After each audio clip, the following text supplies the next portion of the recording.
अक्सर ये 24 cost accounting standards याद करते करते सिर चकरा जाता है ना? तो चलिए आज इसका एक तोड़ निकालते हैं। अगले कुछ मिनटों में हम एक कहानी सुनेंगे, एक ऐसी कहानी जो इन सारे स्टैंडर्ड्स को हमारी यादों में हमेशा के लिए बसा देगी। हाँ, तो वो 24 स्टैंडर्ड्स, उनके पीछे की कहानी क्या है? देखिए, आज हम लॉजिक की गहराई में नहीं उतरेंगे। हमारा मकसद बड़ा सिंपल है। इन स्टैंडर्ड्स के नाम, वो भी बिल्कुल सही क्रम में, कैसे याद रखे जाएं, और इसके लिए कहानी से बेहतर क्या हो सकता है। जरा सोचिए, एग्जाम का प्रेशर और सामने ये 24 के 24 टेक्निकल स्टैंडर्ड्स की एक लंबी चौड़ी लिस्ट। सच कहूं तो इसे याद करना किसी पहाड़ पे चढ़ने जैसा ही है, नहीं? और बात सिर्फ याद करने की नहीं है, इन 24 के 24 को बिल्कुल सही ऑर्डर में याद करना होता है। मतलब एक भी ऊपर नीचे हुआ तो गड़बड़। सच में ये बहुत मुश्किल काम लगता है। लेकिन हर मुश्किल का एक हल होता है ना? और इसका हल एक कहानी में छिपा है। जी हाँ, एक प्लास्टिक रिसाइकलिंग बिजनेस की कहानी।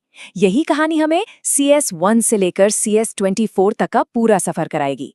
तो चलिए कहानी शुरू करते हैं। एक नया नवेला रिसाइकलिंग प्लांट लगाने का सपना है। अब देखते हैं कि ये सपना हकीकत का रूप कैसे लेता है। अच्छा, तो बिजनेस शुरू करना है, सबसे पहला सवाल क्या होगा? खर्चा कितना आएगा?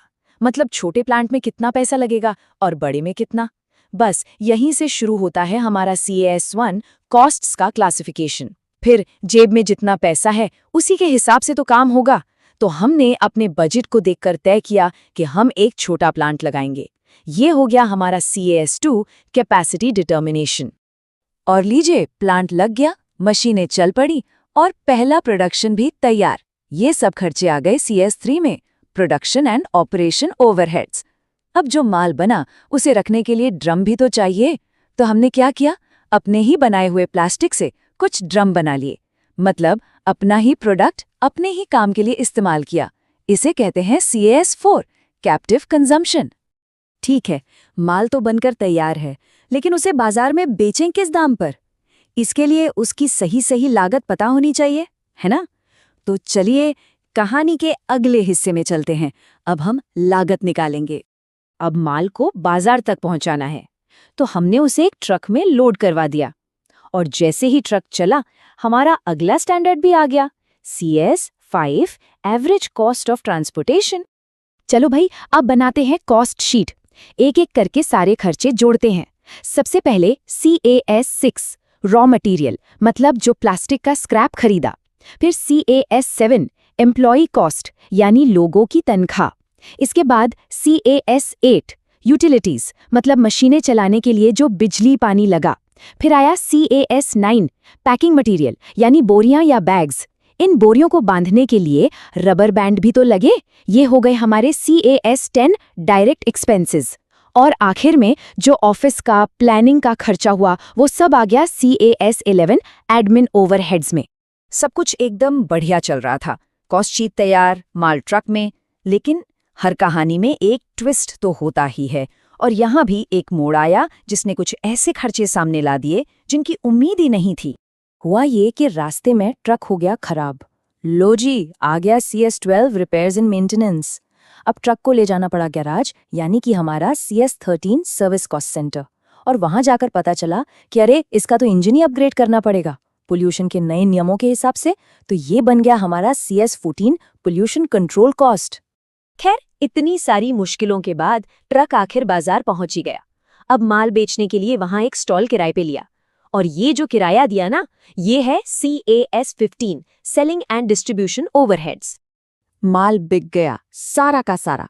लेकिन जब शाम को बैठकर हिसाब किताब किया तो पता चला कि फायदा तो दूर, उल्टा नुकसान हो गया। अब बिजनेस का मालिक तो हैरान परेशान। भाई, हमने तो हर चीज पर 5% प्रॉफिट जोड़कर बेचा था, फिर भी घाटा कैसे हो गया? वजह थी कुछ छिपी हुई लागतें, ऐसी कॉस्ट जो नजर नहीं आ रही थी। पहली छुपी हुई कॉस्ट क्या थी? CAS16 depreciation and amortisation. मतलब जो प्लांट और मशीनरी हमने लगाई है वो समय के साथ पुरानी भी तो हो रही है, उसकी कीमत घट रही है। इस खर्चे को तो हम गिनना ही भूल गए थे। दूसरी गलती, CAS17 interest and financing charges. अरे हाँ, बिजनेस शुरू करने के लिए जो पैसा उधार लिया था उसका ब्याज भी तो चुकाना है, वो भी तो एक लागत ही है।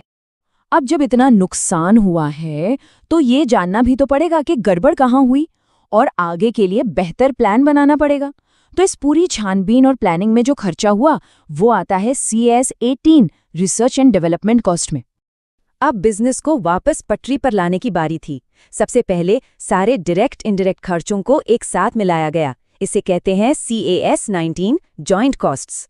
फिर कॉस्ट कम करने के लिए एक एक्सपर्ट को हायर किया जिसको फीस दी। ये है CAS 20 royalty and technical fees. उस एक्सपर्ट ने आते ही सबसे पहले प्रोडक्ट की क्वालिटी पर काम किया। ये है CAS 21 क्वालिटी कंट्रोल। फिर उसने प्रोडक्शन की लागत कम करने के तरीके बताए, यानी CAS 22 मैन्युफैक्चरिंग कॉस्ट। और आखिर में जो भी फालतू का कचरा या वेस्टेज हो रहा था उसे हटवाया। ये है CAS 23 ओवरबर्डन रिमूवल कॉस्ट। और बस कहानी के बिल्कुल आखिर में आता है CAS 24 treatment of revenue in cost statements. ये हमें बताता है कि जो पैसा आया यानी रेवेन्यू उसे कॉस्ट शीट में कैसे दिखाना है ताकि बिजनेस की पूरी पिक्चर एकदम क्लियर हो जाए। तो देखा कैसे ये पूरी कहानी एक जबरदस्त मेमोरी टूल बन गई।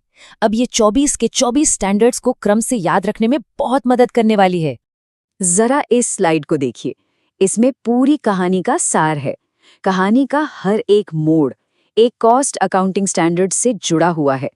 प्लांट लगाने की प्लानिंग से लेकर बिजनेस को ऑप्टिमाइज करने तक हर स्टेप एक स्टैंडर्ड है।